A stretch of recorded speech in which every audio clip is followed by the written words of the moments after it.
Hello everyone, welcome to the channel chemistry Gyan. और आज हम लोग पढ़ेंगे यूनिट 2 एनसीईआरटी का, जो कि है स्ट्रक्चर ऑफ एटम। इस चैप्टर में हम लोग पढ़ेंगे एटम के डिफरेंट डिफरेंट एटम से related different different experiment, different different theories के बारे में, और एटम्स का जो है सब डिविजन्स के बारे में पढ़ेंगे। तो इस चैप्टर को शुरू करने से पहले कुछ बातें मैं आपको बता दूं। अगर आप नीट एग्जाम की प्रिपरेशन कर रहे हो, या अगर आप किसी टीचिंग एग्जाम्स की प्रिपरेशन कर रहे हो, जैसे या फिर टीजीटी हो गया, पीजीटी एग्जाम्स हो गए, इन सारे एग्जाम्स के प्रिपरेशन कर रहे हो, या जहां पर भी आपका केमिस्ट्री से रिलेटेड क्वेश्चंस पूछे जाते हैं, तो हम जानते हैं कि एनसीईआरटी जो है ना, वो बहुत इंपॉर्टेंट हो जाता है तब हमारे लिए।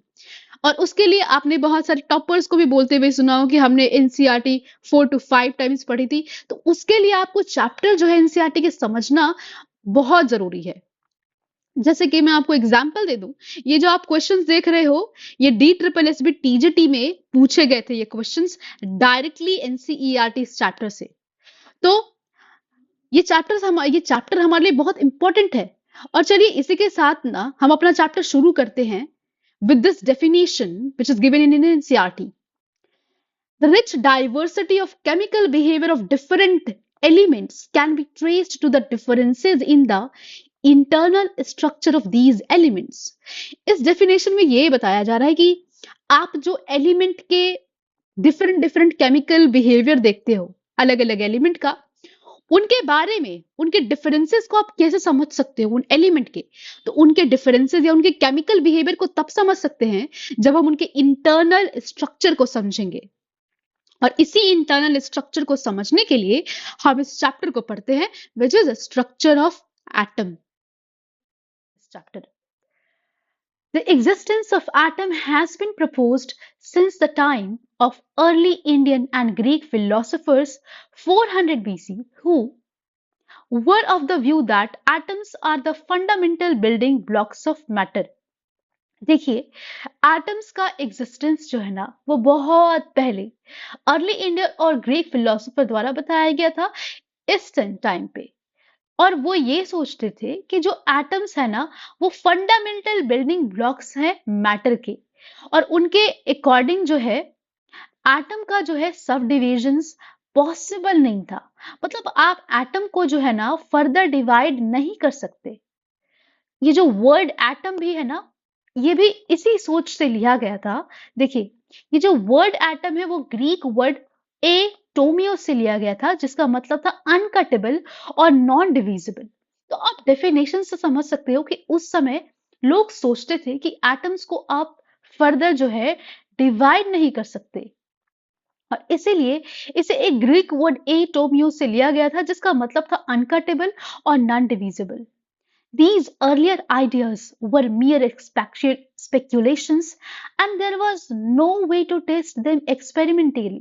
देखिए, ये जो सब कंसेप्ट थे ना कि मैटर को, एटम्स को फर्दर डिवाइड नहीं कर सकते, ये सिर्फ और सिर्फ एक स्पेक्यूलेशंस थे। इनका कोई भी एक्सपेरिमेंटल प्रूफ हमें देखने को नहीं मिलता। These ideas remained dormant for a very long time and were viewed again and again by scientists in 19th century. तो बहुत समय के बाद जो है 19th सेंचुरी में, मतलब बहुत एक लंबे अरसे के बाद, साइंटिस्ट ने इस आइडिया को दोबारा सोचा कि क्या एटम डिवाइड हो सकते हैं। और फिर 19th सेंचुरी में इससे रिलेटेड बहुत सारे डेवलपमेंट्स हुए। तो चलिए देखते हैं क्या क्या डेवलपमेंट्स हुए। Atomic theory of matter was first proposed on a firm scientific basis by John Dalton, a British school teacher in 1808. तो जैसा कि मैंने बताया कि 19th सेंचुरी से कुछ डेवलपमेंट्स होने शुरू हुए।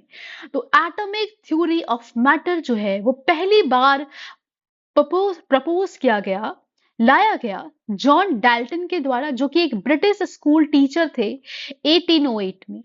और उनका थ्योरी था डाल्टन्स एटॉमिक थ्योरी, और ये हमारे स्ट्रक्चर ऑफ एटम का पहला थ्योरी है। Regarded that atom as the ultimate particle of matter. इनका कहना था कि एटम जो है एक अल्टीमेट पार्टिकल है मैटर का. Dalton's atomic theory was able to explain the law of conservation of mass, law of constant composition and law of multiple proportion very successfully. देखिए जो डाल्टन्स के एटॉमिक थ्योरी थे ना, वो बहुत ही आसानी से law of conservation of mass, law of constant composition और लॉ ऑफ मल्टीपल प्रोपोर्शन, ये सारे लॉज को आसानी से एक्सप्लेन कर पा रहे थे. अब देखिए ये लॉज अगर आपको नहीं पता है इन लॉ के बारे में, तो मैंने इससे पहले some basic concepts of chemistry, उसमें इन लॉज को मैंने डिटेल में समझाया है, तो आप वहां जाकर के वीडियो देख सकते हो. मैं या तो आई बटन में उस वीडियो का लिंक दे दूंगी या डिस्क्रिप्शन में. चलिए शुरू करते हैं फिर से. However, it failed to explain the results of many experiments. For example, it was known that substances like glass or ebonite, when rubbed with silk fur, get electrically charged. हालांकि हम जानते हैं कि ये जो डाल्टन्स एटॉमिक थ्योरी है, ये law of conservation of mass और लॉ ऑफ मल्टीपल प्रोपोर्शन को काफी अच्छे तरीके से एक्सप्लेन कर पा रहा था, लेकिन ये फेल कर जाता है एक्सप्लेन करने में. हम सभी जानते हैं कि जब हम ग्लास रड या एबोनाइट रड को रब करते हैं ना सिल्क फर में, तो वो इलेक्ट्रिकली चार्ज हो जाता है.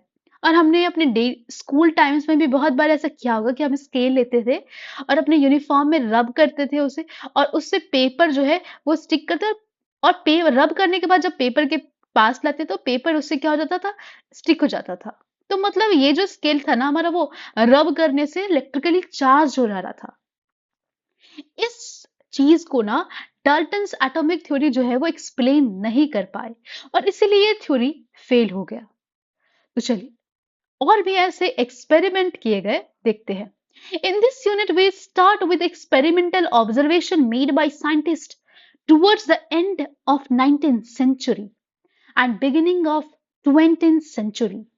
These established that atoms are made of subatomic particles, that is electrons, protons and neutrons. A concept very different from that of Dalton. देखिए 19th सेंचुरी के एंड आते आते हमें ना ये पता चला, ये फैक्ट पता चला कि एटम को जो है, एटम के सब एटॉमिक पार्टिकल्स भी होते हैं जिनको इलेक्ट्रॉन्स, प्रोटॉन्स और न्यूट्रॉन्स बोलते हैं. और ये कंसेप्ट जो है डाल्टन के कंसेप्ट से बहुत ही अलग था. और इस चैप्टर में ना हम सबसे पहले शुरुआत करेंगे इन्हीं एक्सपेरिमेंट्स के बारे में पढ़कर. तो चलिए देखते हैं. Discovery of subatomic particles. An insight into the structure of atom was obtained from the experiments on electrical discharge through gases.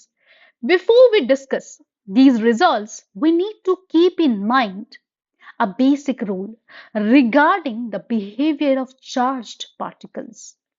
Like charges repel each other and unlike charges attract each other.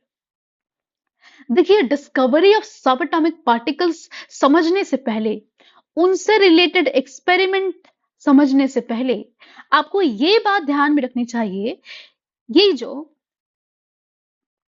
जो basic particle का जो है ना basic behaviour, ये आपको पता होना चाहिए कि लाइक चार्जेस रिपेल करते हैं एक दूसरे को और अनलाइक चार्जेस वो अट्रैक्ट करते हैं.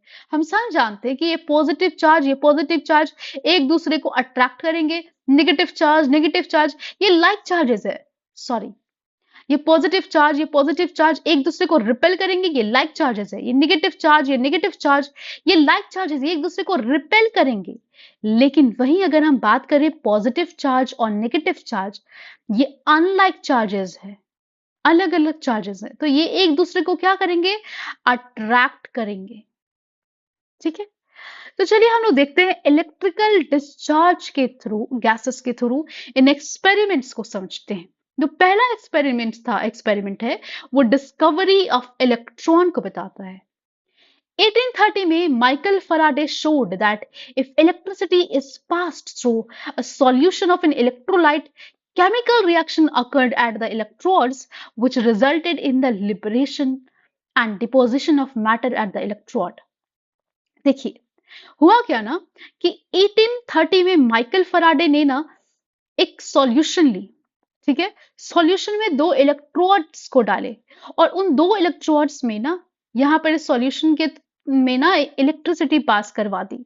अब क्या हुआ, इन इलेक्ट्रोड्स पे जो मेटल है ना डिपॉजिट होने लगे और निकलने लगे। ये देखो, ये था माइकल फैराडे का एक्सपेरिमेंट का सेटअप। देखिए, ये कंटेनर है, इसमें सॉल्यूशन लिया है इसने और 2 इलेक्ट्रोड डाला हुआ है इस सॉल्यूशन में और आप इसको इलेक्ट्रिसिटी आप दे दो, इससे इलेक्ट्रिसिटी पास करवाओ इससे, तो कुछ मेटल जो है वो डिपॉजिट हो जाएंगे और कुछ जो है वो इससे लिबरेट होकर सॉल्यूशन में आ जाएंगे।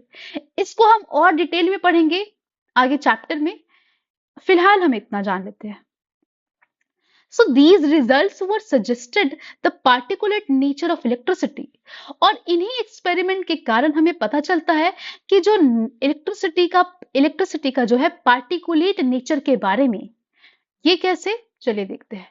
1850 में बहुत सारे साइंटिस्ट, मेनली जो फैराडे है ना, वो ही begin to study electrical discharge in partially evacuated tubes known as cathode ray discharge tubes.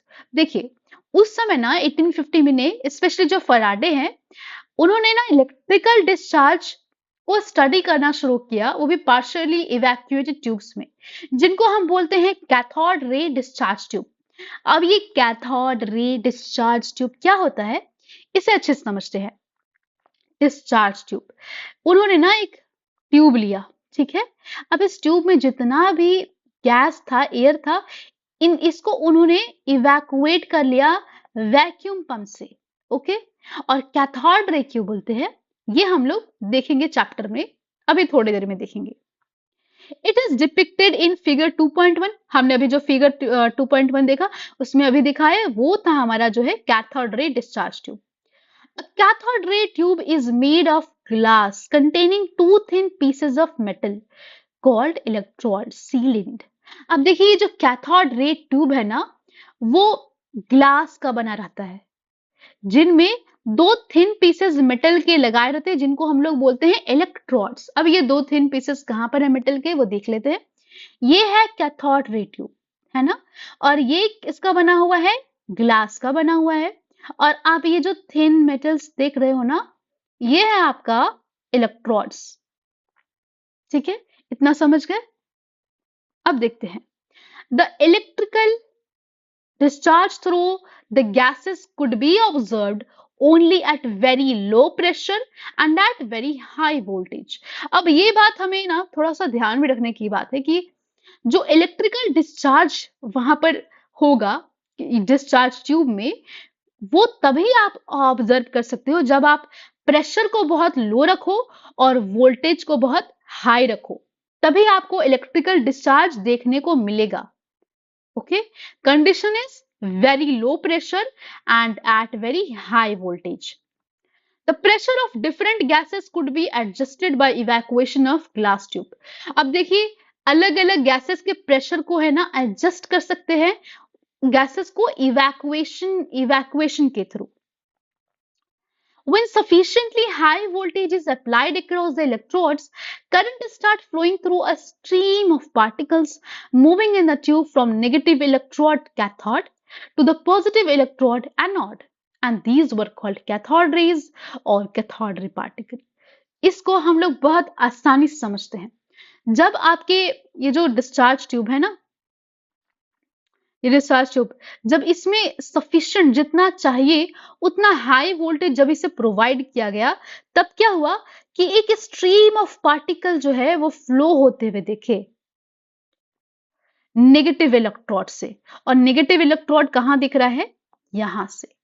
जब हमने इसमें इलेक्ट्रिसिटी जो है सफिशिएंट अमाउंट की प्रोवाइड की, तो हमें एक स्ट्रीम ऑफ पार्टिकल्स फ्लो होते हुए देखा, और कहां से, नेगेटिव वाले साइड से, मतलब कैथोड से, ठीक है। कैथोड हमारा नेगेटिव वाला साइड है और एनोड हमारा पॉजिटिव वाला साइड है। हमें पार्टिकल्स कहां से फ्लो होते देखे, नेगेटिव साइड से फ्लो होते हुए दिखे। इतना बात अभी आप ध्यान रखो, ठीक है। अब देखते हैं, और इसको बोलते हैं हम लोग क्या, कैथोड रेज और कैथोड रे पार्टिकल। और इसीलिए देखिए, यहां पर अभी मैंने बोला कि आपको मैं कैथोड रे का डिस्चार्ज ट्यूब का मतलब समझाऊंगी। यहां पर ना इस डिस्चार्ज इस ट्यूब में आप बताओ, कहाँ से पार्टिकल फ्लो कर रहे हैं? कैथोड साइड से पार्टिकल हमें फ्लो होते दिख रहे हैं। तो कैथोड रे से अगर आपको गैसेस इस तरह से पार्टिकल फ्लो होते हुए दिख रहे हैं, इसीलिए इसको बोलते हैं कैथोड रे डिस्चार्ज ट्यूब। समझ गए? ओके। अब देखिए, the flow of current from cathode to anode was further checked by making a hole in the anode and coating the tube behind anode with phosphorescent material zinc sulphide. ये जो line है ना, वो examiners के लिए ना बहुत favourite line, जो क्वेश्चन सेटअप करते हैं। तो ये बात आप ध्यान रखिएगा, यहां से एमसीक्यूज टाइप के क्वेश्चंस बन सकते हैं। जो फ्लो ऑफ करंट होता है ना कैथोड से एनोड, उसको फर्दर चेक किया जाता है एक होल बनाकर एनोड में, और उसके पीछे कोटिंग करते हैं फॉस्फोरेसेंट मटेरियल जिंक सल्फाइड की। देखिए, और when these raise after passing through anode strike zinc sulphide, a bright spot is developed on the coating. देखिए, इस डिस्चार्ज ट्यूब में हमने देखा, इस डिस्चार्ज ट्यूब में हमने इलेक्ट्रिसिटी पास करवाई, हाई वोल्टेज जितना चाहिए उतना, और हाई वोल्टेज जब हमने प्रोवाइड किया तो हमें दिखा कि स्ट्रीम ऑफ पार्टिकल कैथोड से फ्लो होते जा रहा है एनोड के साइड। लेकिन हमें ये दिख नहीं रहा है सही से, तो हम क्या करेंगे, ये जो एनोड है ना, एनोड, इसमें होल्स कर देंगे, छोटे छोटे परफोरेशंस कर देंगे, होल्स कर देंगे, और इसके ठीक पीछे जिंक सल्फाइड की कोटिंग कर देंगे। अब ये जिंक सल्फाइड की कोटिंग कर दे तो जब ये रेज इस तरह से आएंगे ना, यहां पर करेंगे, और यहां स्ट्राइक जैसे ही किया इसने रे ने जैसे ही स्ट्राइक किया जिंक सल्फाइड पे, तो यहां पर हमें एक ब्राइट स्पॉट देखने को मिला, और इससे हमें समझ में आया कि कैथोड रे यहां पर पास हुआ है। समझ गए? हमने जिंक सल्फाइड की कोटिंग इसलिए की ताकि हमें दिखे ये पार्टिकल्स कैथोड से एनोड की तरफ आते हुए। तो ये तो था एक्सपेरिमेंट। अब इस एक्सपेरिमेंट को समराइज करते हैं। पहली बात तो ये कि जो कैथोड रे थे वो कहां से आ रहे थे, कैथोड से, और किधर जा रहे थे, एनोड की तरफ। कैथोड से आकर के आ रहे थे और एनोड की तरफ जा रहे थे। ये हमारा पहला पॉइंट है जिसको आप ध्यान रखिएगा। अगर आप क्लास 11 के स्टूडेंट हैं तो आपको तो सारी बातें ध्यान और हर किसी को रखनी चाहिए। देखिए, जो सेकंड पॉइंट है ना, वो है these rays themselves are not visible but their behavior can be observed with the help of certain kind of material, fluorescent और phosphorescent। ये रेज जो है वो विजिबल तो नहीं थे, जो कैथोड रे जो आ रहे थे ना वो विजिबल नहीं थे, पर उनका बिहेवियर हम लोग ऑब्जर्व कर सकते थे। और इस बिहेवियर को हमने कैसे ऑब्जर्व किया, फ्लोरेसेंट और फॉस्फोरेसेंट मटेरियल के हेल्प से। और ये फ्लोरेसेंट और फॉस्फोरेसेंट मटेरियल कौन था, जिंक सल्फाइड था, which glow when hit by them. और हमने बताया कि वो ब्राइट स्पॉट हमें देखने को मिला जब कैथोड रेज पे हिट करता है तब। इसका ना बहुत अच्छा एग्जाम्पल है टेलीविजन। जो पहले के टेलीविजन होते थे ना, पहले के टेलीविजन, उसमें ना पीछे साइड एक ऐसे ही ट्यूब बना रहा था जिससे कैथोड रे आते थे, और यहाँ पर इस तरह से फॉस्फोरेसेंट मटेरियल, ये जो हमारा स्क्रीन था वो फॉस्फोरेसेंट मटेरियल का बना रहता था। जब कैथोड रेस पे स्ट्राइक करते थे ना, तो हमें स्क्रीन पे ये दिखने को मिलता था जो भी हम देखते थे। तो पहले के टीवीज में ना ये वाला जो कंसेप्ट है वो यूज किया जाता था। टेलीविजन पिक्चर्स ट्यूब्स और कैथोड रे ट्यूब्स, और television pictures result due to fluorescence on the television screen coated with fluorescent और फ्लोरेसेंट मटेरियल। तो जो टीवी पे हम लोग पिक्चर्स देखते थे ना, वो कैसे दिखता था, वो हमें फ्लोरेसेंस, क्योंकि हमारा जो स्क्रीन था ना टीवी का वो कोटेड था फ्लोरेसेंट और फॉस्फोरेसेंट मटेरियल का, इसीलिए हमें देखने को मिलता था। तो दूसरा पॉइंट भी हमें बहुत क्लियर है कि जो रेज थे ना वो विजिबल हमें नहीं थे, पर उनके बिहेवियर को हमने ऑब्जर्व किया with the help of fluorescent और फॉस्फोरेसेंट मटेरियल। अब तीसरा पॉइंट क्या है कि in the absence of electrical और magnetic field these rays travel in straight line. जब जब वो रेस कैथोड रेस ट्रैवल कर रहे हो और अगर वहां पर कोई भी इलेक्ट्रिकल फील्ड ना हो और मैग्नेटिक फील्ड ना हो, तो ये रेस कैसे ट्रैवल करेंगे, स्ट्रेट लाइन में ट्रैवल करेंगे। ठीक है।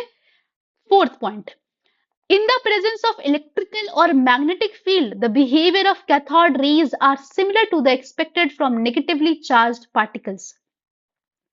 देखिए, इलेक्ट्रिकल और मैग्नेटिक, हमने भी बात की कि इलेक्ट्रिकल फील्ड नहीं होगा और मैग्नेटिक फील्ड नहीं होगा तो क्या होगा, लेकिन अब बात करेंगे कि अगर इलेक्ट्रिक फील्ड हुआ और मैग्नेटिक फील्ड हुआ तो बिहेवियर कैसा होगा। तो जो बिहेवियर होगा ना कैथोड रे का, वो एकदम जैसे नेगेटिवली चार्ज पार्टिकल का बिहेवियर होता है, एकदम सेम वैसा ही बिहेवियर होगा। मतलब मतलब ये कि अगर कैथोड रे हमारा नेगेटिव चार्ज पार्टिकल के जैसा बिहेवियर दिखा रहा है, इसका मतलब कि जरूर कैथोड रे जो है वो नेगेटिव चार्ज पार्टिकल्स का बना होगा, और उसी को तो हम लोग बोलते हैं इलेक्ट्रॉन्स। समझ गए? ओके। और फिफ्थ पॉइंट क्या है? The characteristic of cathode rays do not depend on. अब देखते हैं कि जो कैरेक्टरिस्टिक है ना कैथोड रेज की, किस पे डिपेंड नहीं करती। तो ये डिपेंड नहीं करती आपके मटेरियल ऑफ इलेक्ट्रोड्स, आपने कौन सा मेटल का इलेक्ट्रोड लिया है उस पे ये डिपेंड नहीं करता, बल्कि and nature of the gas present in the cathode ray tube, ना ही इसके नेचर पे। मतलब कि जो आपका कैरेक्टर कैथोड रे है वो ना ही तो मटेरियल पे डिपेंड कर रहा है और ना ही नेचर ऑफ गैस प्रेजेंट। ये बात आप ध्यान रखिएगा, क्योंकि अभी हम नेगेटिवली चार्ज पार्टिकल्स के बारे में बात कर रहे हैं कि इनका नेचर किस पर डिपेंड करता है। आगे हम लोग बात करेंगे कैनाल रेस के बारे में, वहां पर मैं आपको ये बात बोलूंगी एंड आई होप कि आपको याद आना चाहिए। Thus, we can conclude that electrons are basic constituent of all atoms। और इस थ्योरी से हम लोग ये कंक्लूड कर सकते हैं कि जो इलेक्ट्रॉन्स हैं वो एटम्स के बेसिक कंस्टिट्यूएंट है। सारे एटम्स के बेसिक कंस्टिट्यूएंट है इलेक्ट्रॉन्स। ठीक है, अब हम आते हैं अपने नेक्स्ट टॉपिक पे जो है charge to mass ratio of electrons. देखिए, डिस्कवरी तो इलेक्ट्रॉन की हो चुकी है, तो लेट्स फाइंड इट आउट। देखिए 1897 में होता क्या है कि जो ब्रिटिश फिजिस्ट है जे जे थॉमसन, उन्होंने मेजर किया charge to mass ratio by using cathode ray tube. एक कैथोड रे ट्यूब का उन्होंने यूज किया और उससे उन्होंने इस रेशियो को कैलकुलेट किया। कैसे? उन्होंने क्या किया, इलेक्ट्रिक फील्ड और मैग्नेटिक फील्ड को एक दूसरे के परपेंडिकुलर अप्लाई किया, और परपेंडिकुलर साथ ही साथ जो हमारा इलेक्ट्रॉन का पाथ था उसके भी परपेंडिकुलर अप्लाई किया। इसको ना हम एक इस फिगर से, इस डायग्राम से अच्छे से समझते हैं। देखिए, आप यहां देखोगे, ये जो है यहां कैथोड रे से आ रहा है एक स्ट्रीम ऑफ पार्टिकल, यहां पर आ रहा है, और ये पार्टिकल यहां पर आ रहा है। अब देखिए ये डिवाइड होके तीन डायरेक्शन में जा रहे हैं, यहाँ यहाँ यहाँ, ये तीनों पॉइंट पे जा रहे हैं। जब हम देखिए इन प्लेट्स के मदद से इलेक्ट्रिक फील्ड हम परपेंडिकुलर अप्लाई कर रहे हैं, इसके मदद से जब हम इलेक्ट्रिक फील्ड अप्लाई करते हैं तो होता क्या है, ये कैथोड रे इस तरह से आता है और वो पॉइंट ए पे जाता है।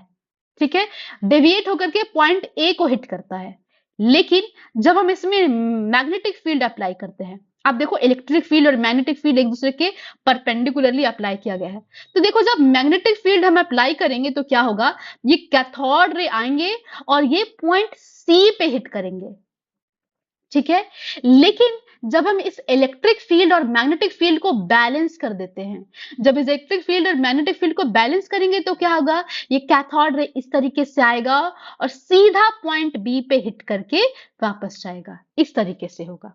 समझ समझ गए आप? क्योंकि जब हम इलेक्ट्रिक फील्ड अप्लाई कर रहे थे तो ये पॉइंट ए को हिट कर रहा था, जब मैग्नेटिक फील्ड अप्लाई कर रहे थे तो ये डेविएट होकर के पॉइंट सी को हिट कर रहा था, और जब दोनों को बैलेंस कर रहे थे तो ये पॉइंट ए को हिट कर रहा था। ये बात हुई। और यही चीज यहां लिखा है एनसीईआरटी में, when only electric field is applied, जब सिर्फ इलेक्ट्रिक फील्ड अप्लाई किया तो इलेक्ट्रॉन जो है डेविएट, अपने पास से डेविएट होकर के वो कैथोड रे ट्यूब को एक पॉइंट ए पे हिट कर रहे थे। सिमिलरली जब हमने मैग्नेटिक फील्ड को अप्लाई किया तो electron strike the cathode ray tube at point C. लेकिन by carefully balancing the electrical and magnetic field strength, it is possible to bring back the electron to path which is followed in the absence of electric field or magnetic field that they hit at point B। देखिए, बोला गया, देखिए जब क्या था कि जब electric field और मैग्नेटिक फील्ड अप्लाई नहीं कर रहे थे, तो ये सीधा पॉइंट बी पे हिट कर रहा था। और जब हमने इलेक्ट्रिक फील्ड और मैग्नेटिक फील्ड को बैलेंस करके अप्लाई किया ना, तो वो फिर से हमारा बी पॉइंट पे स्ट्राइक कर रहा था।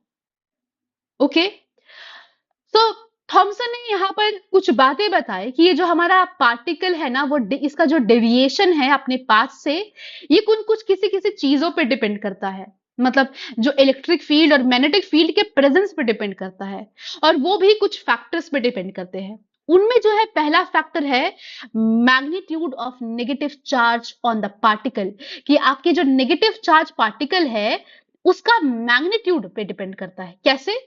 देखो, जितना ज्यादा आपका मैग्नीट्यूड होगा चार्ज पार्टिकल पे, जितना आपका चार्ज पार्टिकल का मैग्नीट्यूड होगा, उतना ज्यादा क्या होगा, इंटरेक्शन होगा उसका इलेक्ट्रिक और मैग्नेटिक फील्ड का। मतलब क्या है कि आपका जो ये कैथोड रे से आ रहा है ना पार्टिकल, इसका जितना ज्यादा मैग्नीट्यूड होगा, उतना ज्यादा ही ये इलेक्ट्रिक फील्ड और मैग्नेटिक फील्ड से इंटरेक्ट करेगा, और उतना ज्यादा ये डेविएट करेगा। ठीक है। और सेकेंड पॉइंट में ये बोला है कि mass of the particle, second चीज क्या है, ये डिपेंड कर रहा है मास ऑफ पार्टिकल पे। कैसे? देखो, जितना लाइटर आपका पार्टिकल होगा, उतना ज्यादा डिफ्लेक्शन होगा। और थर्ड चीज जो जिस पे डिपेंड कर रही है वो है स्ट्रेंथ, जो है मैग्नेटिक फील्ड और इलेक्ट्रिक फील्ड का स्ट्रेंथ पे भी डिपेंड कर रहा है डिफ्लेक्शन। कैसे? देखिए, आप जैसे जैसे आप ना इलेक्ट्रिक फील्ड और मैग्नेटिक फील्ड का स्ट्रेंथ जो है वो बढ़ाते जाओगे ना, मान लो आप इलेक्ट्रिक फील्ड क्या कर रहे हो, आप वोल्टेज इंक्रीज कर रहे हो दोनों इलेक्ट्रोड्स के बीच, या फिर मैग्नेटिक फील्ड स्ट्रेंथ को बढ़ा रहे हो, तो क्या होगा, वो अपने पाथ से डिफ्लेक्ट होगा, और आपको और भी ज्यादा डिफ्लेक्शन जो है वो देखने को मिलेगा। वही लिखा है इन्होंने कि the strength of the electric और magnetic field, the deflection of electrons from its original path increase with the increase in the voltage across the electrodes or the strength of the magnetic field. Same वही चीज है, अगर आप strength बढ़ाते हो electric field का और magnetic field का, वोल्टेज हाई कर देते हो, मैग्नेटिक फील्ड बढ़ा देते हो, डिफ्लेक्शन और ज्यादा दिखेगा, अपने ओरिजिनल पाथ से और ज्यादा वो डिफ्लेक्ट करेगा।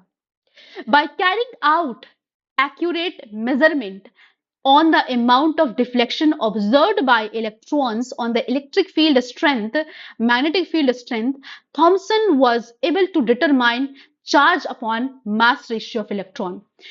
उन्होंने क्या ना, इन्होंने देखो सिर्फ डिफ्लेक्शन ही नहीं करवाया, उन्होंने उन्होंने इलेक्ट्रिक फील्ड को चेंज करके और मैग्नेटिक फील्ड को चेंज कर करके ना, ये जो डिफ्लेक्शन आ रहा था, अलग अलग उन्होंने मेजरमेंट्स लिए, अलग अलग मेजरमेंट वो ले रहे थे, और बैलेंस करके भी मेजरमेंट उन्होंने लिया, और इन सारे मेजरमेंट को करते हुए उन्होंने ये चीज कंक्लूड की कि charge upon mass ratio of electron क्या होगा। उन्होंने हमें दिया charge upon mass of electron का रेशियो, जो कि निकल करके आता है 1.758820 इंटू 10⁻11 कूलम पर किलोग्राम। आप देखो, सेम चीज है यहाँ लिखी हुई। एमई क्या आपको डिनोट करता है, मास ऑफ इलेक्ट्रॉन इन किलोग्राम, और ई क्या है, मैग्नीट्यूड ऑफ चार्ज, जिसको हम लोग कूलम से रिप्रेजेंट करते हैं। ठीक है, सी से रिप्रेजेंट करते हैं। Since electrons are negatively charged, तो the charge on electron is negative, क्योंकि हमें पता है कि इलेक्ट्रॉन्स कैसे हैं, नेगेटिवली चार्ज पार्टिकल है, ये तो हमें पहले टॉपिक से पता चल गया था। तो चार्ज भी कैसा होगा इलेक्ट्रॉन पे, नेगेटिव होगा। ओके, तो अब हम लोग देखते हैं चार्ज ऑन द इलेक्ट्रॉन। देखिए, हमने चार्ज अपॉन मास का रेशियो निकाल लिया, इलेक्ट्रॉन की डिस्कवरी कर ली, तो हमें पता है कि इलेक्ट्रॉन के बारे में, चार्ज अपॉन मास का रेशियो निकाल लिया हमने, तो क्या हम मास इलेक्ट्रॉन का फाइंड कर सकते हैं? बिल्कुल। देखते हैं कैसे। आर एम मिलिकन जो है 1868 टू 1953 में devised a method known as oil drop experiment 1906 to 1914 to determine the charge on the electrons. He found the charge on electron to be minus 1.6 into 10 to the power minus 19 coulomb. The present accepted value of electrical charge is minus 1.602176 into 10 to the power minus 19 coulomb. देखिए, R.A.. Millikan ने एक experiment किया, जिसको हम जानते हैं oil drop experiment से।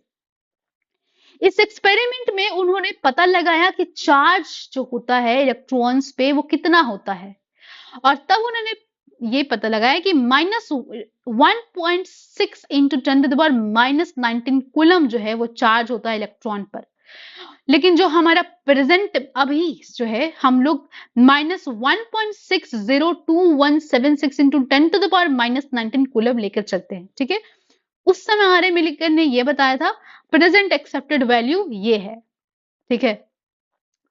तो मास of electron was determined by combining these results with Thomson's value of electric charge upon mass ratio। तो देखिए मास ऑफ इलेक्ट्रॉन का कैसे डिटरमाइन किया गया, हमें चार्ज पता है और चार्ज बाय मास का रेशियो पता है। आपको क्या पता है? चार्ज पता है। आपको चार्ज बाय मास का भी रेशियो पता है, तो आप मास तो आराम से निकालोगे। तो चलिए देखते हैं mass of electron is equals to, चलिए इसको मैं आपको अच्छे से समझा देती हूँ। देखिए आपको क्या पता है? चार्ज पता है, और आपको चार्ज अपॉन मास का रेशियो भी पता है, ठीक है। चार्ज अपॉन मास का रेशियो पता है, तो आप मास नहीं निकालोगे, ठीक है। तो कैसे निकालोगे मास? मास देखिए यहां पर mass of electron is equal to क्या हो जाएगा? चार्ज अपॉन मास का रेशियो वाला हम लोग यूज करेंगे, और यहां पर क्या होगा? ये चार्ज और charge cancel out, this will go up and this will, हम ये चार्ज अपॉन मास के जो है वैल्यूज को रखेंगे यहाँ पर, और वैल्यूज को रख करके हमें यहाँ पर मिल जाता है मास ऑफ इलेक्ट्रॉन। सो कांग्रेट्स, हमें पता चल गया है मास ऑफ इलेक्ट्रॉन के बारे में, हमें चार्ज ऑफ इलेक्ट्रॉन भी पता है, और चार्ज अपॉन मास का रेशियो भी पता है। ये जो वैल्यूज है प्लीज इससे याद रखना आप, क्योंकि एग्जाम पॉइंट ऑफ व्यू से ये बहुत इंपॉर्टेंट है। ये वैल्यूज 9.1094 इंटू 10⁻31 किलोग्राम, और क्लास 11 के स्टूडेंट तो उन्हें तो ये भूलना ही नहीं चाहिए। ओके, चार्ज ऑन इलेक्ट्रॉन और मास ऑफ इलेक्ट्रॉन बेसिकली आपको याद रहने चाहिए। तो अभी अभी हमने देखा और फाइंड आउट किया मास ऑफ इलेक्ट्रॉन। नेक्स्ट वीडियो में हम लोग पढ़ेंगे डिस्कवरी ऑफ प्रोटॉन्स और न्यूट्रॉन्स के बारे में, और थोड़ा मिलिकन ऑयल एक्सपेरिमेंट को हम लोग और डिटेल में पढ़ेंगे। अगर आपको आज का वीडियो पसंद आया हो तो do like the video and subscribe to my channel. Thank you for watching.